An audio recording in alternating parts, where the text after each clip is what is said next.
Si certaines séries vont au bout de leur histoire, d'autres sont forcées de s'arrêter malheureusement trop tôt. Tout au long de mes chroniques, je vais revenir sur ces séries qui n'ont pas eu l'opportunité de poursuivre au-delà de leur première et donc unique saison. Et c'est pourtant pour moi des séries qui auraient mérité une seconde chance. Bienvenue dans Dead After One.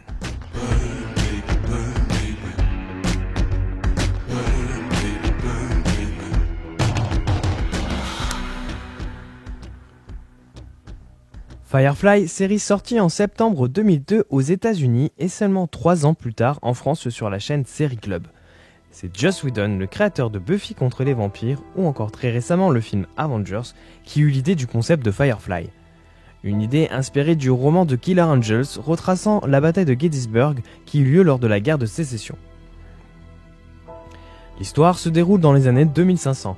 La Terre n'est plus habitable et ses anciens habitants se sont dispersés dans la galaxie, gérée d'une main de fer par l'Alliance. On y retrouve un ancien farouche opposant à l'Alliance, Malcolm Reynolds, joué par l'excellent Nathan Fillion, aperçu par la suite dans Castle ou encore la web-série moins connue et réalisée par Joss Whedon et son frère, Dr. Horrible, que je vous conseille d'ailleurs fortement. Fillion joue donc le capitaine du vaisseau qui mène plus ou moins paisiblement son entreprise de contrebande, épaulé par son fidèle équipage. Bien évidemment, tout va changer le jour où ils prennent à leur bord 2 passagers apparemment inoffensifs, un prêtre et un médecin. Mal, voici Simon. Simon, notre commandant. Commandant Reynolds. Bienvenue à bord. C'est bon, ça y est. L'originalité et la qualité de Firefly résident entre autres dans son mélange de genres. Vaisseaux spatiaux et cow-boys à cheval, métropole volante et village bouseux, vous l'avez compris, c'est un croisement entre le space opéra et le western. Un crissement d'archers au décollage du vaisseau, un air entraînant quand River se met à danser. Bref, le côté Far West est assumé et donne plus de profondeur à l'histoire, en même temps qu'un côté décalé au space opéra. On y retrouve aussi un mélange entre la culture occidentale et la culture d'Asie orientale. Tout le monde n'arrête d'ailleurs pas de jurer en mandarin, une idée parfaitement saugrenue, mais finalement hilarante, sans compter que cela a permis de contourner les bips de la censure. Script en main, Joss va aller chercher une chaîne pour financer et diffuser la série.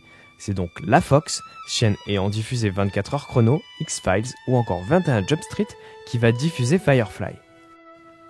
Joss va avoir carte blanche sur le projet et va prévoir une histoire qui est censée se dérouler sur 7 saisons.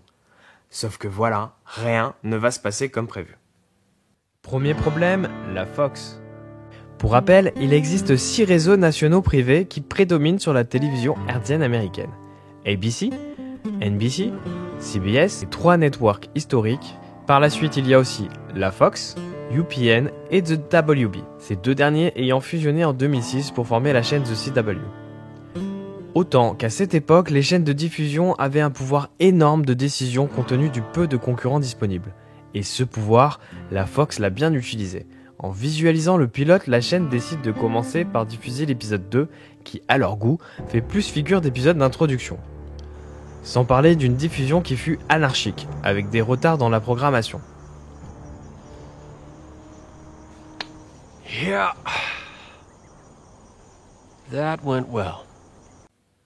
Alors aujourd'hui, avec Internet et le replay, on s'en fiche. Mais imaginez-vous dans les années 2000, avec votre magnétoscope et votre magazine télé pour vous retrouver dans les programmes. Ah bah ça fait chier si vous avez loupé l'épisode. Les audiences ne suivant pas, cela donne une bonne raison à la chaîne de retirer cette série de l'antenne et de la remplacer par une autre série plus apte à capter les familles américaines. Ils ne sont en moyenne que 4,7 millions devant leur poste le vendredi soir. À titre de comparaison, la télé-réalité Joe le millionnaire, et oui, notre Greg le millionnaire à nous, faisait en moyenne 35 millions de téléspectateurs la même année sur la Fox. Manque d'audience, la chaîne annule brutalement Firefly alors que 3 épisodes supplémentaires avaient été tournés. Alors oui, j'ai effectivement la rage contre la chaîne, qui, rappelons-le, a annulé des séries comme Dark Angel, John Doe, Terra Nova ou encore Alcatraz. Mais est-ce vraiment seulement la faute de la Fox ? Deuxième problème, le format. Pour moi, la série est arrivée au mauvais moment, au mauvais endroit. Les épisodes sont assez longs à s'installer, il n'y a pas d'action dans certains épisodes et surtout aucun twist. Là où à l'époque, les séries comme The Shield, Alias ou 24 heures chrono en avaient. La série coûte cher, le pilote a coûté 10 millions de dollars et chaque épisode coûte en moyenne 2 millions de dollars. Le style très particulier de la série Firefly, aussi entre le western spaghetti et le space opéra à la Star Wars, a également été au cœur des critiques. Soit vous détestez, soit vous adorez. Et salut, je te dérange pas? Non, je suis en train de me filmer là pour la série Bah Firefly. justement, en parlant de ta série, je me la suis matée en entière hier, elle est vraiment géniale, mais il y a pas de fin, tu me l'avais pas dit. Tu as regardé le film Serenity?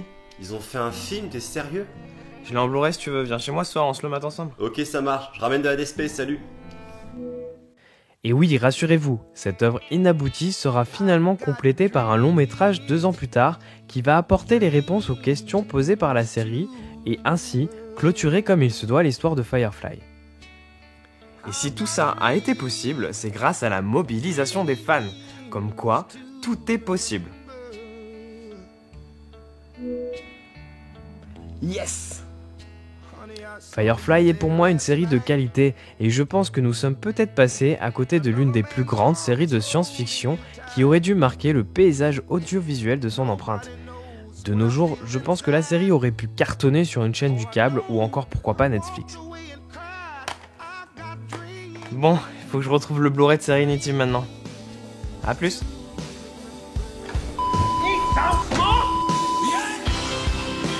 Allez, on finit avec quelques anecdotes comme ça en vrac. Le saviez-vous, c'est Joss Whedon lui-même qui a écrit la chanson du générique, Malsong. Zac Efron jouera aussi un rôle dans la série, et oui, il y jouera le médecin Simon avant de devenir mondialement connu en tant que chanteur dans une école. Les uniformes de l'Alliance sont les costumes du film Starship Troopers de 1997.